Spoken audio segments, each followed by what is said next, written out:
Anti-Afro Spengalis. I thought I would post this video because I've been hit up. People asking me, what happened? What's going on? What did I miss? The answer, as I've been relaying, not much.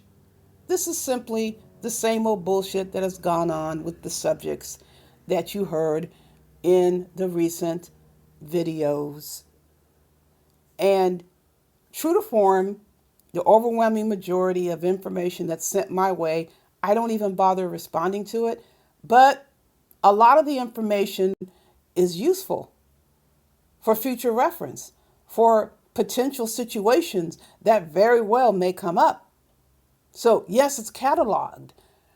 So, what I wanted to point to is in case Nikki Proctor Walden decides she wants to go down this road because she's back on panels, I hear, giving cash after super chats, whatever she's giving, which is your damn business. I don't give a crap about it. But in case anybody's wondering what's going to happen, I'm going to pick up exactly where I left off. If Nikki Proctor Walden thinks she's going to get up anywhere in these YouTube streets and speak greasy on me, this is someone who decided on her own, very ill advised, to start talking shit about me, to start lying about me, trying to find whoever to post content about me, inclusive of the lie that I have a criminal record. I wouldn't give a crap if I had a criminal record, but I do not. Continuously jumped up on panels asking this dude and that dude if they wanted to F me. All of these vulgar, disgusting, vile statements she made, inclusive of threats of violence. So I decided I was going to let her employer know. And I did just that. So folks can say what they want to say. You take on that risk. Duly informed that I'm going to pick up exactly where I left off before. If lines are crossed, I will make that move, and I'll make that move offline. I don't give a crap where Nikki Proctor Walden or anyone else is sitting, whose channel, whose chat, who's banded together, how many subjects are there. It don't make a damn bit of difference. I don't need a chat or a channel or a brigade or a cavalry to handle business for myself. Unlike these other subjects that you heard, they must have someone sitting, standing behind them, pushing them, encouraging them, paying them. Yes, paying them to take orders, to follow orders, to target others with slander. And they think it's funny and it's content. What happened when Antonio Johnson thought there was content?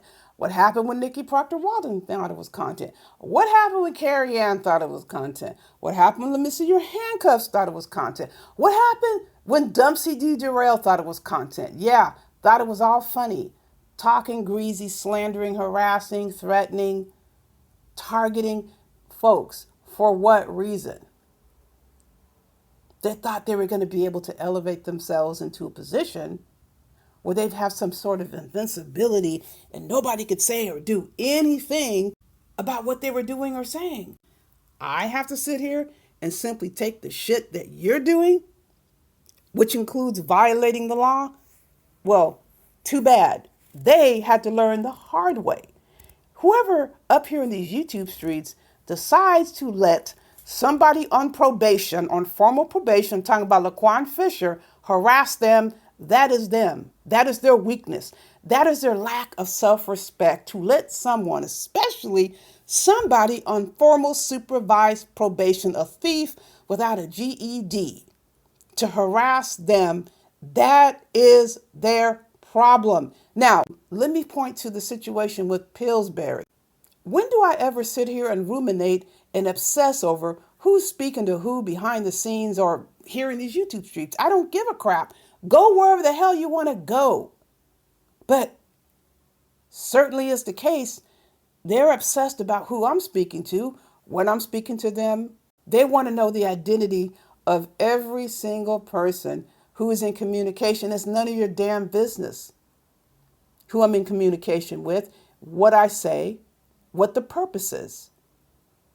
I'm not the one running around here spilling people's personal business in the street that was given to me in confidence. They have to worry about who they are hooking up with, because who they're hooking up with, look what's happened. Look at the outcome. Who is the one who invited a backstabber, a treacherous backstabber, money grubbing backstabber with a warrant out for his arrest, multiple warrants out for his arrest at any given time? Who invited Fold Up Body to her house, knowing Fold Up Body is a backstabber, is treacherous, and only thinks of money? That was Nikki Proctor Walden. That is a decision that you made. I didn't make that decision. Don't put it on me because you're getting stabbed in the back. Carrie Ann stabbing you in the back. T. Priest stabbed you in the back. The Beef Sector Reject Remix stabbed you in the back. Let me see your handcuffs stabbed you in the back. Rage Pigs stabbed you in the back. Talk all kind of mad, disgusting, vile, greasy shit about you to break in the culture of silence. Yeah, your Ebu stabbed you in the back. Of course, everybody knows that Fold Up Body stabbed you in the back. And when I'm talking about stabbing in the back, well, I'm not just talking about, okay, somebody acts like they're my friend one day and then turn around, they're not my friend the next day. No, the type of backstabbing I'm talking about is the lowest of the low. Going into a 150-foot dive in the lake or in the ocean, wherever, and dredging up personal business and putting it on the YouTube for everybody to enjoy as content and laugh and point and ridicule. That's what I'm referring to. They got personal information from her and they put it out there. She didn't want them to spill the beans, and they did. But her motivation in linking up with these subjects, well, it was nefarious. Am I going to sit here and say this what you got is what you deserved? I don't know if I want to go that far. But just imagine the things that she was trying to get for Rev G, the things she was trying to get for me, the things she was trying to get for breaking the culture of silence and Stargate, and anybody who refused to attack us. Very interesting. She wanted for us what ended up happening to her. And I think the irony of that cannot be overstated. Oh, who's not on the list? Rev G didn't stab you in the back. Now, Pillsbury, I have to put him in somewhat of a different class. Pillsbury will push the limit for content's sake.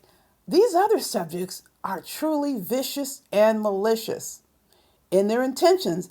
MPW approached Pillsbury as if she's never uttered an offensive, vile, disgusting, or disrespectful word to him or about him.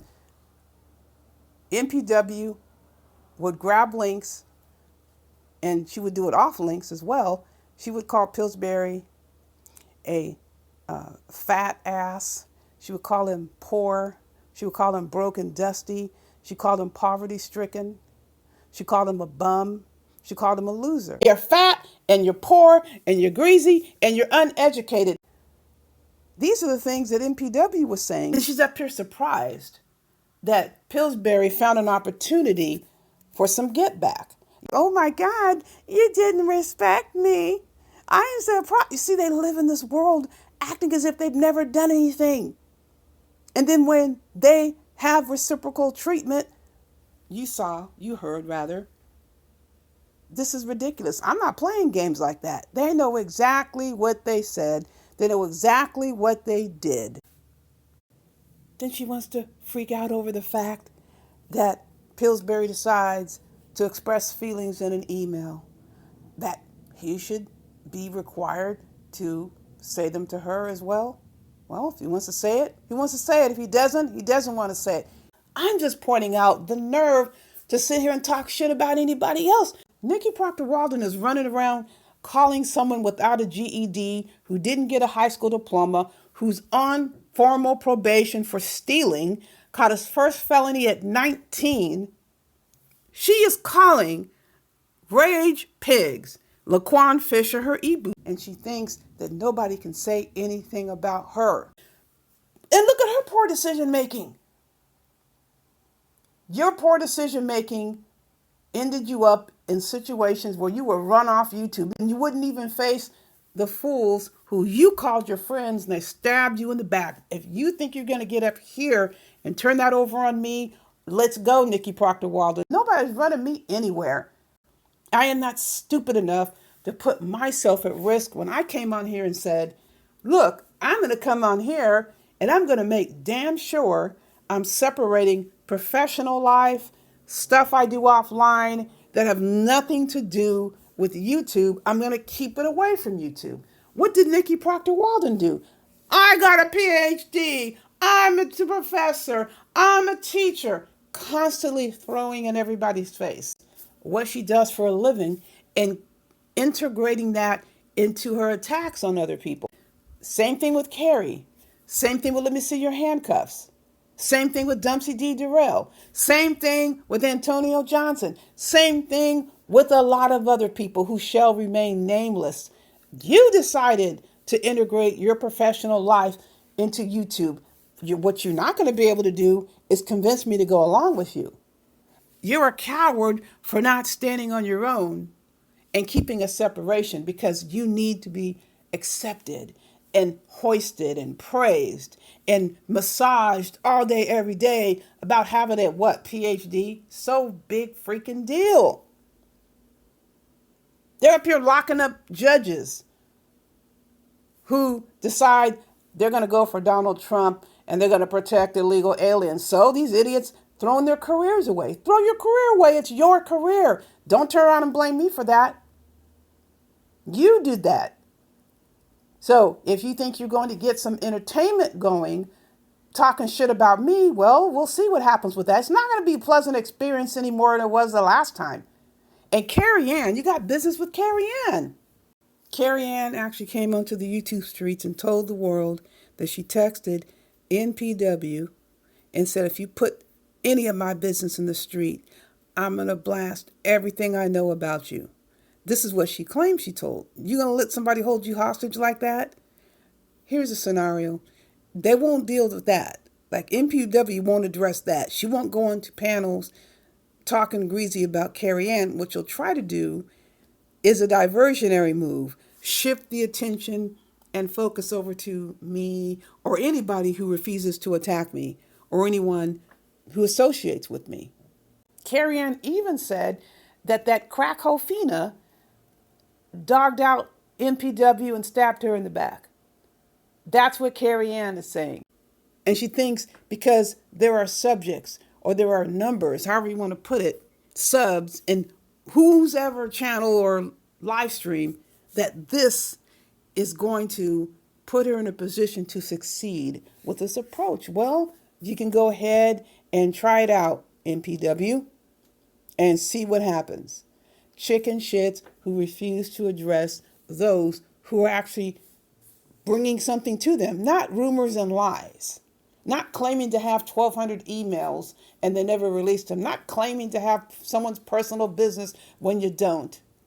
She said she knows a lot about you and she's going to put your business in the street. Where's the lawsuit for Carrie Ann? I'm not going to be anyone's diversionary whipping post. Like I said, you can go ahead and see how successful you'll be with this approach. And of course, you're not going to address Carrie Ann, not addressing any of these subjects who stabbed her in the back and put her business in the street. It is not equal to what I am saying because Nikki Proctor Walden came up in these YouTube streets telling all kinds of lies, talking shit about me, threatening me with violence. There's nothing that NPW has about me. I mean, what the hell is NPW going to say about me? I've been through 2 federal background investigations, the same type that they do for people in the military. And you think you're going to what? Bring a criminal record up here that doesn't even exist? That's the receipts that she has? Lies? Says that I'm a man? Those are the receipts you're bringing? This is so desperation beyond imagination, but she won't address what Carrie Ann said to her. Very specifically, you put any of my business in the street, I'm going to put everything out I know about you. Or if you talk shit about me, she added that as well. So Carrie Ann's controlling what you say and do, and you have nothing for her. Nikki Proctor Waldman is the one running up in all these chats of those who took her personal business and spread it in the street. The egg donor spread her business in the street. Carrie Ann spread her business in the street. Fold Out Body spread her business in the street. Dempsey D. Durrell spread her business in the street. The B-Sector Reject remix spread her business in the street. And she's groveling after these subjects. Rage Pig spread her business in the streets and to breaking the culture of silence. And here she is. This is my e-boo. You're the one that's stupid. Don't try to force me to be like you are. I did my due diligence. Anyone who came in my circle who approached me, I warned them. I gave them the same warning. If you don't want information repeated, you need to be very careful about who you share this information with because it's going to be repeated. They've seen what these subjects do. Why would these subjects protect their information when they readily spill the beans about everybody else? And this is the reason why they're so angry. They're angry because we have not done the same thing. When I say we who have been on the law-abiding side of the situation. Those on the non-law abiding side of the situation are the ones who have these issues. And making up lies isn't going to work. That's not going to go anywhere. Trying to spew garbage about people that is 100% inherently false has gone nowhere. NPW went off and got fired from a couple other jobs. And let me tell you one thing. If I was responsible for that, you damn well better believe I would take credit for it. But she continues to try to blame me and Rev G. For all you know, it could have been one of those fools you're dealing with that you thought were your friend who reported you. But I said, file a lawsuit. If she thinks I sent information to these other jobs, if Rev G sent information to these other jobs, where's your damn lawsuit, NPW? We'd love to see a lawsuit with these claims that you made. So these are the things she loves to spread around and try to make it appear she has a justification to do the shit that she does, including going on to King Kong Crud's channel and threatening homicide. See, you are on the wrong side of the law. That's your disadvantage. We're in the law-abiding element and we have no shame. And let me make it clear with who the we is. Me, AFW, friends and supporters. Anyone coming over here, anyone in dealing with me on and offline is on the law-abiding side of life. And that's the way it's going to remain. I'm not sitting in a jail cell for any of you freaks. I'm not going to lose a career. What, be like Antonio Johnson? DJ Drama? Now, do I want to say, oh, quote, you deserve to have your entire life put out here in these YouTube streets? I didn't say that. But this is certainly what they want for everyone else. So desperately to the point, they'll make shit up. They'll lie about you because they can't stand the fact they were the ones who took it upon themselves to make poor choices. And in a lot of these circumstances, they were doing it for revenge. They thought they were getting back. They were seeking retribution for acts that were never atrocious. They were seeking retribution for people simply defending themselves. And for people to say, I'm out. I'm done. I'm not going to deal with this. This is what they were seeking revenge on? No wonder it didn't work. No wonder it blew up in their faces. But thereafter, they want their targets to serve their sentence. I'm not into sitting in jail cells and prison cells for anyone else on that extreme level. To a lesser degree, I'm not taking responsibility for anyone who's made poor decisions. We're all responsible for the decisions that we make. And if whoever made poor decisions doesn't like the outcome and is angry, that is on them. It's not anything I'm ever going to be convinced to assume any responsibility for. Of course, I have a lot more to say. In the meantime, buyer beware.